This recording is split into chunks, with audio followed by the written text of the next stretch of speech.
Hello and welcome to this special broadcast with me, Ashmit Tej Kumar, right here on CNBC-TV18. Now, over the last 18 to 24 months, we've seen a bitter dispute play out in the public. That's between REL, the current existing management, and of course, the Burman family. Now, in the midst of this dispute, fierce, serious allegations of corporate governance norms, corporate governance breach have been leveled by both the sides, one against the other. We're trying to understand more, trying to uncover this issue, and to help us do that is none other than Dr. Saluja, the Executive Chairperson of Religare Enterprises. Dr. Saluja, it's a pleasure speaking to you. Thank you so much for taking our time, for addressing what is clearly a bitter, a complicated issue as well. We were just discussing moments back. But before we get into the details, the fine print, let me begin by asking you that my colleagues who work with you very closely, we of course have been following you very closely for very many years. You come across as someone who's media shy. Yet you're taking this opportunity to speak to us. So let me begin by asking you, why now? Ashmit, it is actually when your work speaks, and that is how you know me, and you know Religare because of the turnaround story. Religare had many phases before. It had a Singh Brothers phase, then it had us, and then now it is, as you say, is a battle-drawn kind of a situation.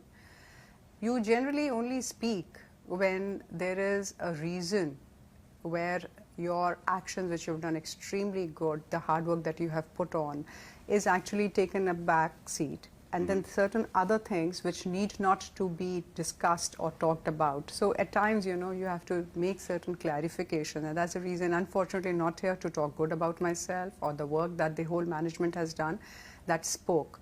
And the reason when we did such a great work, and maybe that's the reason why people got interested in taking or acquiring the company. So I'm not too sure doing a good work is a good idea or not, but definitely very challenging. So that's the reason I thought that it's time that a lot of allegations that you've been hearing about, or I'm hearing about, it is totally unsubstantiated, and maybe you would like to know it more closely. Absolutely. Let's in fact dive straight in. One aspect that made headlines a couple of days back has been the ED FIR. What the ED, broadly, for the benefit of our viewers, if I can just summarize what it says, is that there's one gentleman by the name of Vaibhav Goli, that he acted at your behest, is what the ED says, that he went ahead, he filed an FIR against the Burman family, making allegations, but he was acting on your instructions. The ED says that his actions were motivated, were done at your instructions, that he got some 65,000 rupees from you for filing that FIR. And finally, the ED concludes by saying that it's being done to obfuscate, quote unquote, obfuscate the detection of illegal gains via ESOPs. How would you respond to these charges? When was this FIR filed? We've come to know about it only more recently. But I'm sure you must have done your own digging. When was this FIR filed? It goes back a long time, so that's the question that's... So, first of all, this matter is sub judice, in the sense it is in the court or it is with the ED, and investigations are going to be there. I'll be very happy if the investigations will, of course, the truth will prevail upon it. We have no motive to do it. We have already spoken, and we have given the clarification in the stock exchanges that it has got nothing to do with me or any of our employees at all. And we will cooperate fully to actually get the truth out. But as I read of the FIR, it was done in November, and the open offer had come in September. And there was already a committee of independent directors in October, where whatever the addresses and the concerns were there, they were already addressed. So there is actually no motive behind it. And that's something which is a matter of complete surprise to us. And we have already spoken about it in the all the legitimate areas where we need to. And as and when, wherever there is going to be an investigation, we will fully cooperate and we will ensure that the truth prevails on it. Let's begin by asking some of the aspects. You correct, it goes back all the way to November 2023. So let me begin by asking you a supplementary question. Why do you think it's coming to attention now? And how would you respond to some of the concerns raised, especially on the ESOP front, saying that what the ED is saying, the long and short, is that you, as the executive chairperson of REL, you're giving yourself those ESOPs and therefore pointing at what the ED believes is an obvious case of conflict? So I'm not going to be commenting on how ED is thinking about it or what they are going to, they have said. I will tell you, as a corporate, how the ESOPs, what are the ESOPs? It is basically an incentivization to the employees. Is it the first ever any corporate people or the employees have got the ESOP? When and how the incentivization of the ESOPs take place? When I joined the company, the share price was close to 17 bucks, right? And as it is, did I get ESOP after the open offer? Did I get ESOP after September? Did any of the employee, did they get ESOP after in REL? No. All those ESOPs that we are talking about until now have already been given, distributed only as per the company policies. Those company policies which have been around, which have been, revising as per the requirement always. So this is something which is done for any company to incentivize all the employees, and that is how it has been given not only to me but all to REL employees, to the subsidiary employees. The monies, in fact, where it has been exercised, the monies have come to the company for the growth of the company. So we are as much, we participate in the growth of the company by putting our own money, which generally the excise value comes after a complete, formula, how it is done, what it is done. So there is nothing, in fact, I really feel that by this particular instance or incident, the corporates should not be taken aback that, your salary, your hard work should not be questioned in a way that I'm not talking about ED, but before the ED, I was talking about the acquirers. Did acquirer talk about it? Why are they here talking about my ESOPs today, or my employees' ESOPs, or our colleagues' ESOP today? In fact, nothing has happened after the open offer. It has all been done before the open offer, 6 years. And they have voted. REL is a listed company. Nothing can happen without an AGM. Nothing can happen.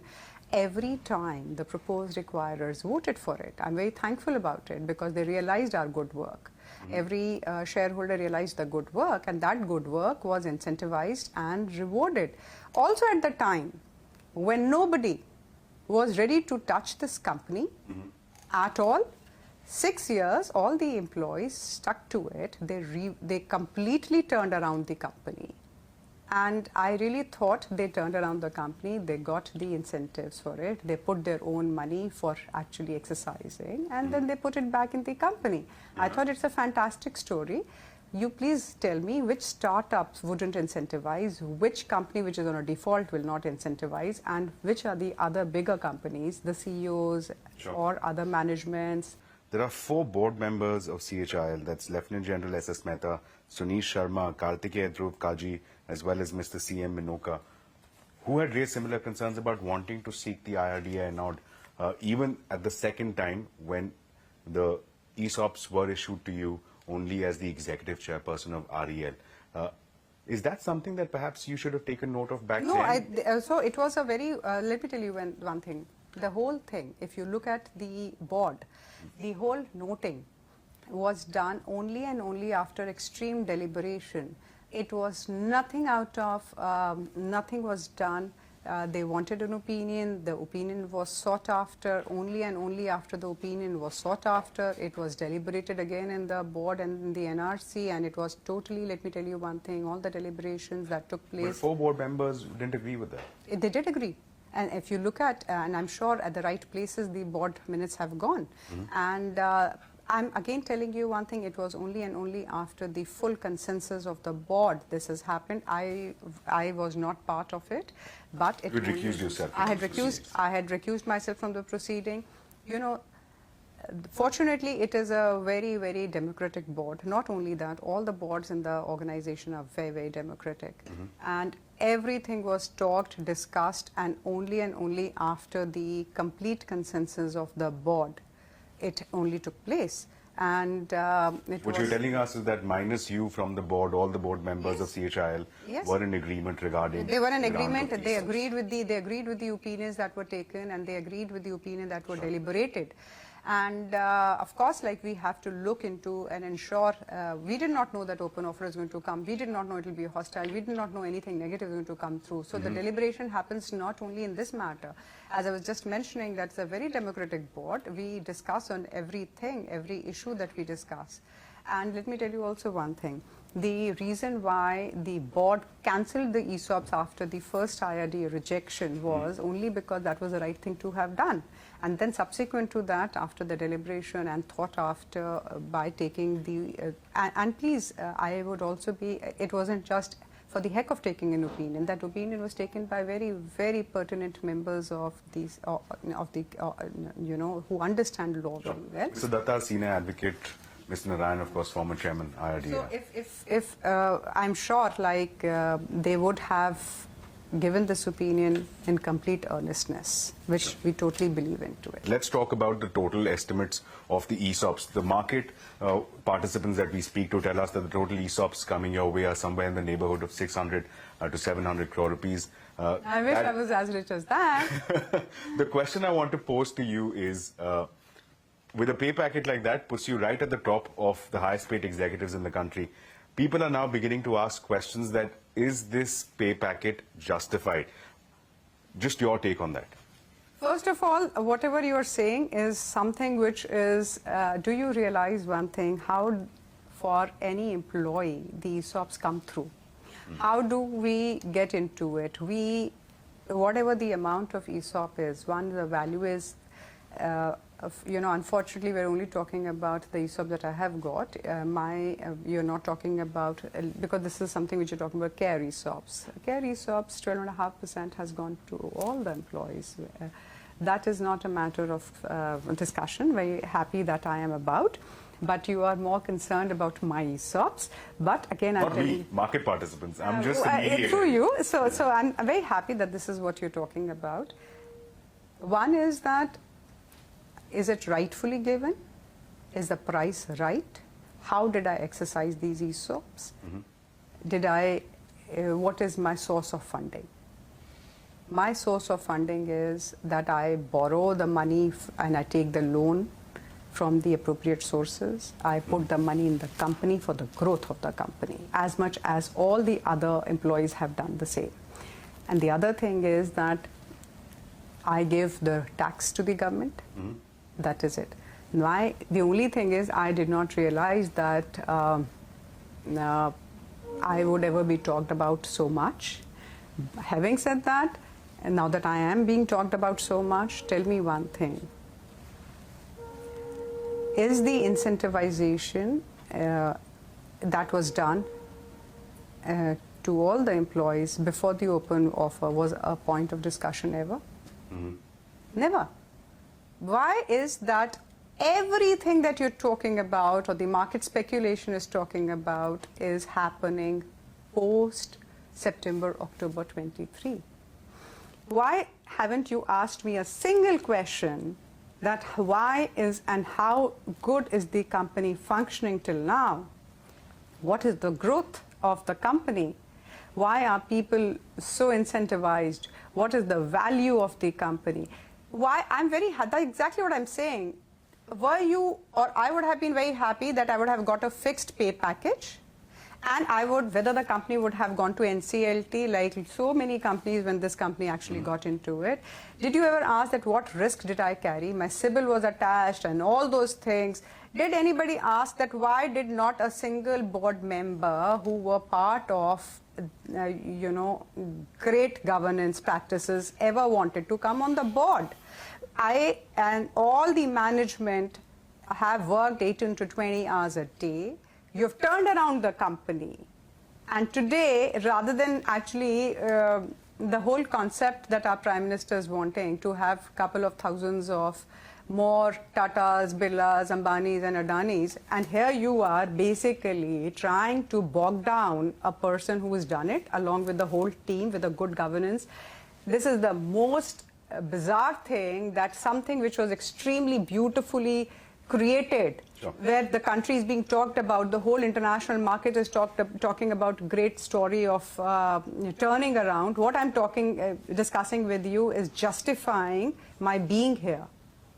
And also, unfortunately, a lot of people have lost their dignity and respect how they should be even talking and discussing and referring to a women entrepreneur. The way I have been now being addressed is that woman, that lady. Is this how you should be actually thinking about where are these questions? Not nobody's challenging these questions. So let me bring the focus back to the issue of the open offer. Pending for a year now, why did we see a 12-month wait before we actually had an application going out to the regulators? That's a question which you should be asking to the Committee of Independent Directors. And I am also part of the board, while I am also the executive chairperson of the board. That is because that it is the duty of any independent board or any responsible board to do the right thing.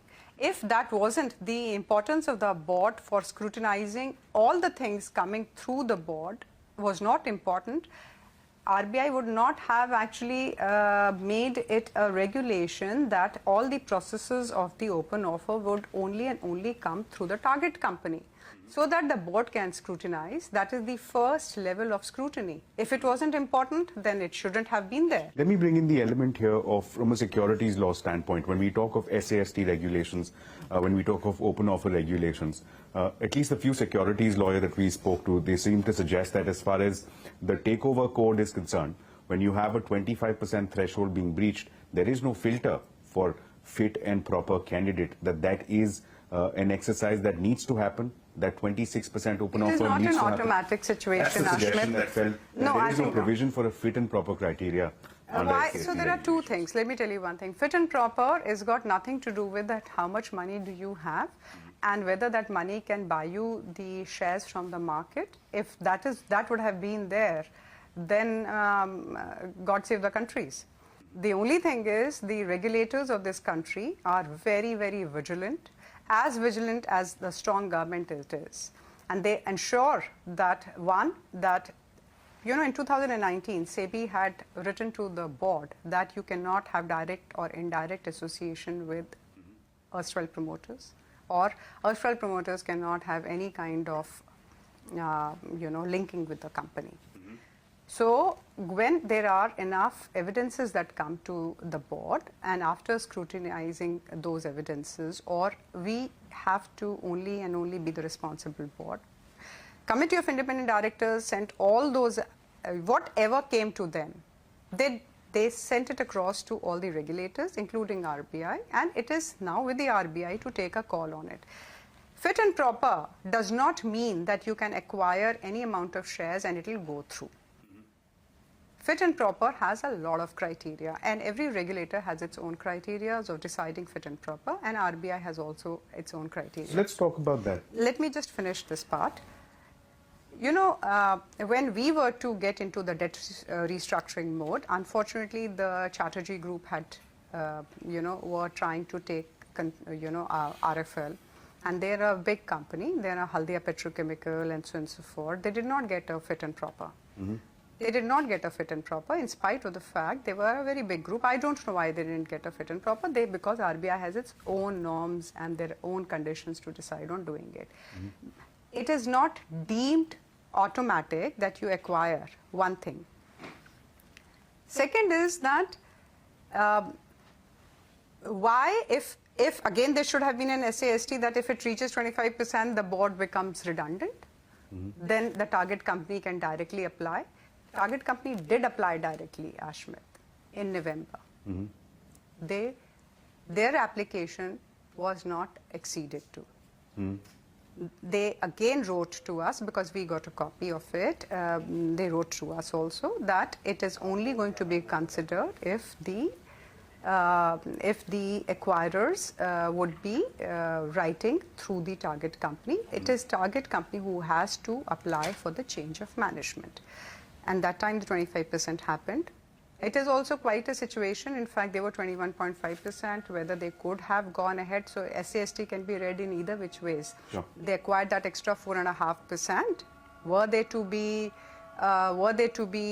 Could they have done it without the RBI's approval or not? That is also a point to have had a debate and a discussion. But they had to put it into escrow account. As per the SAST, they could not have. But nonetheless, that all these points are for consideration. Let me ask you a supplementary question then, that when you talk of the fit and proper nature of the Burmans, of them coming in as and acquiring management control, the question I want to ask you is, declaring them or adjudicating upon them to be a fit and proper candidate. Is that a function or a power that is available to the board, or is that something that should be left to a quasi-judicial tribunal or to perhaps the regulator in this case? Is this a decision that should have been forwarded to the RBI for them to take a call and not for the independent directors to decide whether or not they're fit and proper? Is this adjudicatory power available to you, or is it resting with the regulator? There is a power and there are responsibilities. My answer to you is that board, everything has its own place. If the board was irrelevant after accumulation of a particular amount of shareholding, then there would have been no requirement for the board to have passed on the applications to RBI. Board has, if you would read what are the responsibilities of the board, nobody tries and understands the responsibility of the board. This is the board which is answerable to every quarter, everywhere. Nobody understands what are the responsibility of the board, right? And when the board does its duty, they say that no, it has come across, so board has no powers because the responsibility gets converted into power and then board has no power. Let me ask you a question. Because it is a not promoter-driven company, because it is an independent board-driven organization, does this board, you never asked me a question, why did the board take so many important drastic steps on the erstwhile promoters? Nobody asked me this question. Why? Why did you not ask me the questions that why did we even go for a restructuring and OTS when it was not needed for anybody to? Nobody asked me this question. Today when the board is, they were responsible then, they turned around the company then, nobody is asking the question.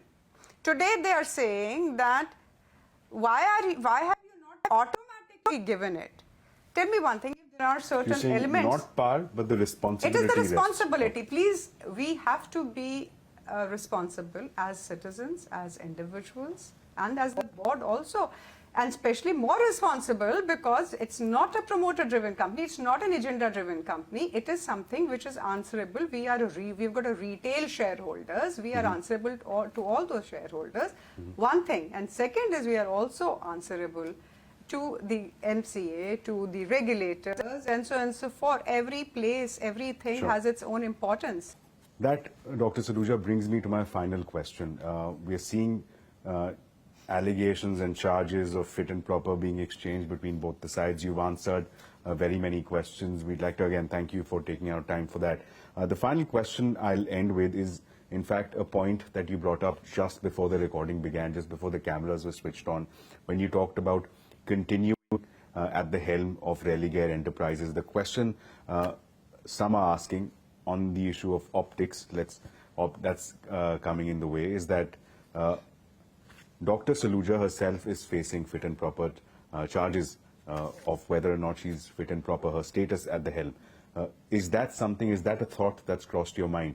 What is the best way forward from here? Let me ask you, my status, my position, and my working capacity is the same as I had started 6 years back.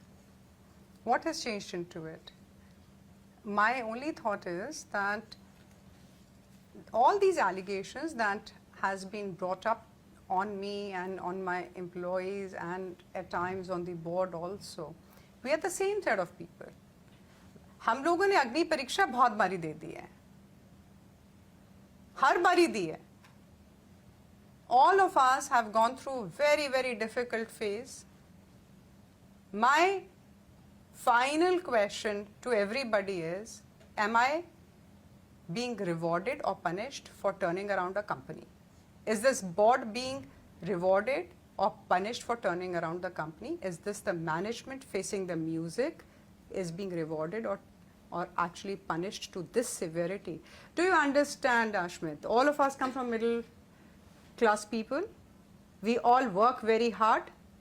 Today, for turning around a company, this is the worst ever reward that I am getting for creating a value. All these people who are putting an allegation on us have been rewarding us, talking to us, or have been saying that oh wow, what a turnaround story when all these companies were falling, and then you people did so well. Did anybody get to know how did we do it? Did anybody have the guts to come on the board and actually share the burden with us? None.